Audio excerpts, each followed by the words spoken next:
Beware, you're in for a scare. This holiday season, Nick and Matt want to give you goosebumps. From the pages of R.L. Stein comes the terrifying tale of Carly Beth, a young girl who got more than she bargained for on Halloween when she put on the Haunted Mask. Now, Nick and Matt are giving you the chance to take the horror home with an official Haunted Mask replica from Trick or Treat Studios.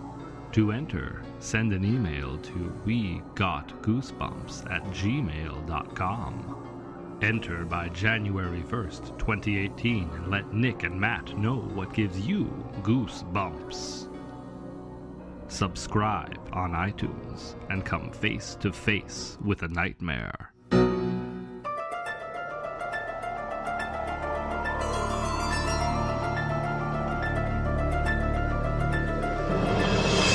Hello everyone, and welcome to Nick and Matt Get Goosebumps. I'm Matt. And I'm Nick, and I had to ask someone else to describe me because I'm afraid of what I might say.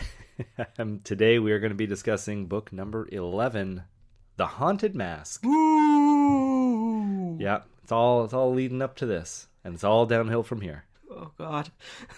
No, I don't know. God. I've been pretty surprised with how good some of these books have been, and I'm looking forward to some of the ones that I didn't.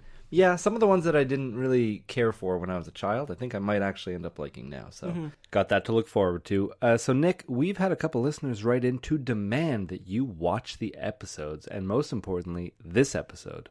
So Nick, I have to ask, did you watch The Haunted Mask? I absolutely did. It sucked.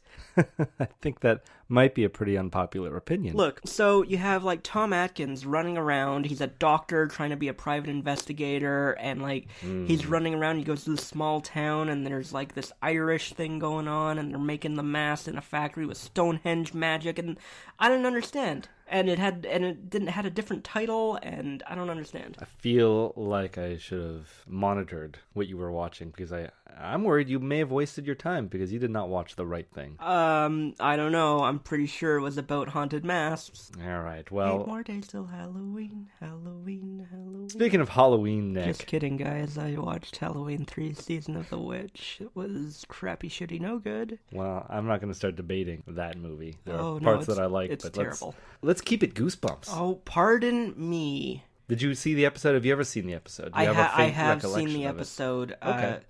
I remember we rented it from Blockbuster. It was one of the first things we rented from Blockbuster, along with Ichabod Crane, the Disney cartoon. It's right around October. It was right around scary time. So I've definitely seen the episode. Don't ask me about it because I don't remember. It was 20 years ago, but like I have definitely seen it.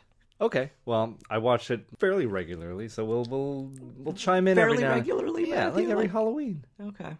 And I do need to clear something up. You remember how I told everybody to just binge watch Goosebumps because the series was going to be ripped off of Netflix. Yeah, real I was soon. questioning your sources on that, but I let it go. Turns out that you can all thank me because you all got to binge that show, but it's actually still there, so you can all rewatch it.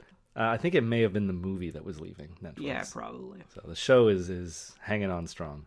Nick, let's get into some spooky facts. Finally, spooky facts. Yeah. So according to R.L. Stein, he was inspired to write The Haunted Mask after his son, Matthew Stein, had trouble taking off a mask that he wore for Halloween. This is his favorite book in the Goosebumps franchise, and the book that he is most proud of. And you know what? I think he did a pretty good job on this book. I agree. I think it definitely shows in the writing. And it was his own little baby. Make no mistakes. We love it and everything, but it is like Twilight Zone for children. And as far as I know, this isn't playing off of any other story. No.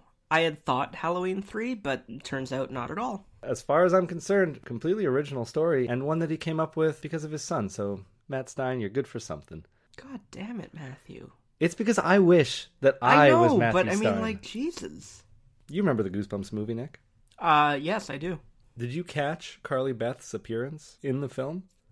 It was a few years ago, Nick. I'll be honest with you, I didn't catch it at all. But apparently she was in that movie as a background character. The Haunted Mask, one of the most beloved characters in the Goosebumps series. Carly Beth or the Haunted Mask? Carly Beth wearing the Haunted Mask. Okay, I didn't see it. Yeah, she was just a background character. How disappointing. Last little spooky fact, Nick, just pertaining to the episode itself of The Haunted Mask. the two actresses that played Carly Beth and Sabrina, both named Catherine. One, Catherine Long, and the other, Catherine Short. I noticed that. I How thought strange. that's very coincidental. Well, we don't call them spooky facts for nothing, Nick.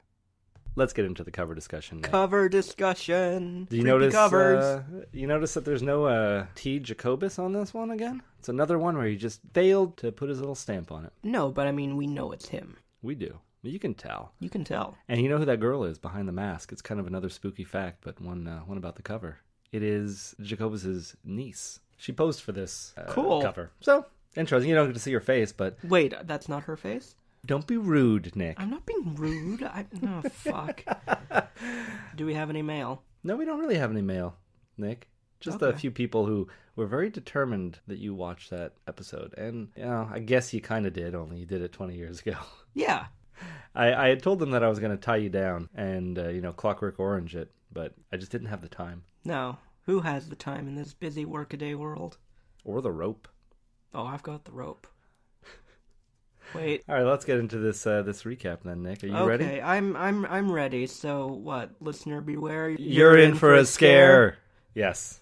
I had to jump in on that one. I didn't know you were going to do it so quickly. I'm sneaky. Let me set the scene for you here. Walnut Avenue Middle School. Cafeteria. I have an issue with this. Already, eh? First sentence. What is it? What the fuck? What? That you don't... Walnut Avenue Middle School. Yeah, it's strange. Walnut Avenue. It's fine to name the school after what street it's on, but you put Avenue?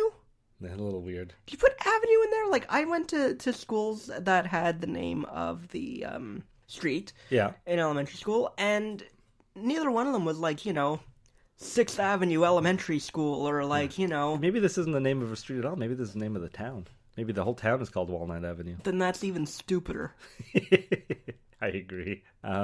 Everyone loves scaring poor, pitiful Carly Beth Caldwell. Yep. Even her best friend Sabrina. Sabrina's kind of a bitch. She really is. She really doesn't concern herself with the issues that her best friend is facing, and she Nope. just laughs it off. I'll have more on this later.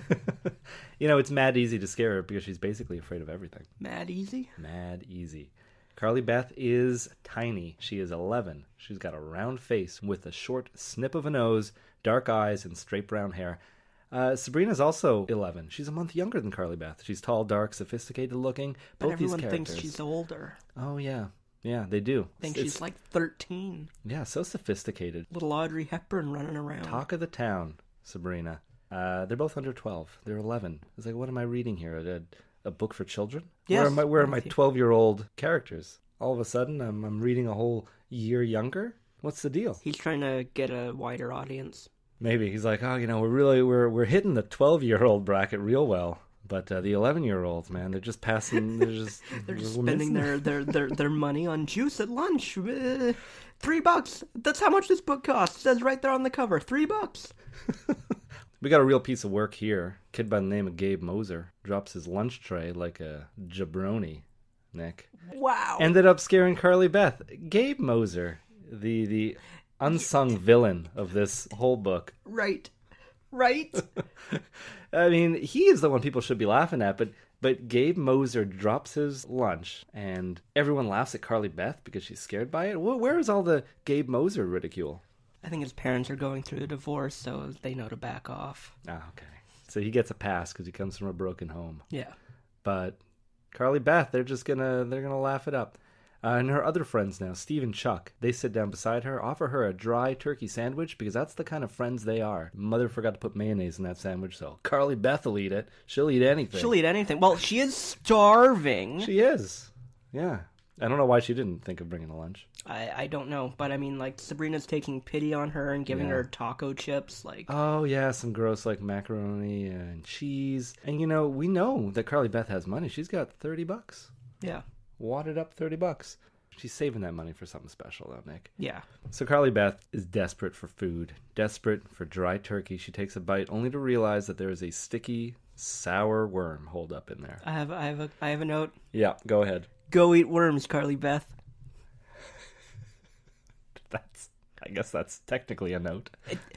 How many times have they eaten worms? And it's not until book 22 when we actually get to go eat worm. 21. 21. There you go. Yeah. Go eat worms. This whole series of books, Nick, is just a way for R.L. Stine to satiate his... His love of worm meat? Yes. Exactly. He's just been just like, we gotta... I don't approve of this. I don't like it. I don't like it. Though I can see the signs. Yeah. Until finally he just, like, whatever, man. I'm just gonna write a whole book about worms. Eating worms and doing things to worms. Write a book about worms he did. Yes, he did. And we'll get to that in March. Oh, man, you got this whole... I have no idea. Okay. I could be wrong. I thought you were like Rain Man or something. Nick, this whole worm thing, pretty cruel. Yep. I've got a couple These things. are her friends. Well, that's what they... Yeah, How much self-esteem does Carly Beth have? Oh, none. This is the thing. And this is where I'm going to go with my analysis of this book. Okay. Because it's a pretty hefty discussion to... It is. I felt bad for Carly Beth, but she was so pitiful. But here's the thing, though. I'm reading this, and this will tie into it, but it's just... I understood her. It's like she's willing to put up with the shit just because these people are her friends. Yeah, that's exactly what I was getting at. Oh my god, like, I put up with so much shit from some of my friends because it's just like, well, it's too late to make new friends. Yeah, Nick, you were making your own worm sandwiches just to get people to like you. Oh god, it's true. Once again, ladies.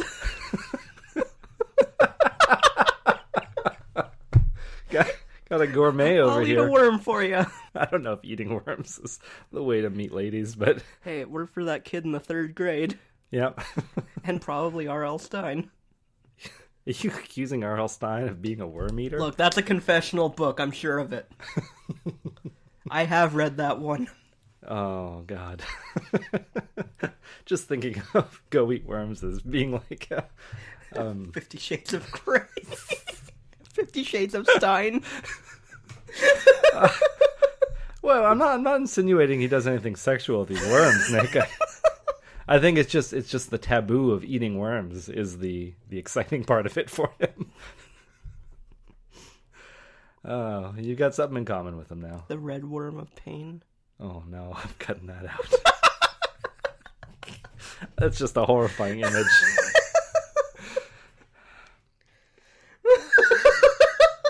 That was his tentative title for every book, and just like one of these days, Scholastic is gonna cave in and let me write a book about the red worm of pain.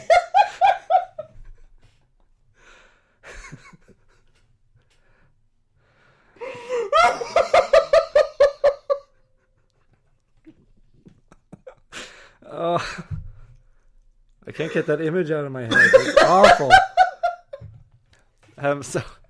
So getting back to Carly Beth, these guys are... Oh, right, we have a book to discuss. Yeah, these guys are not your friends.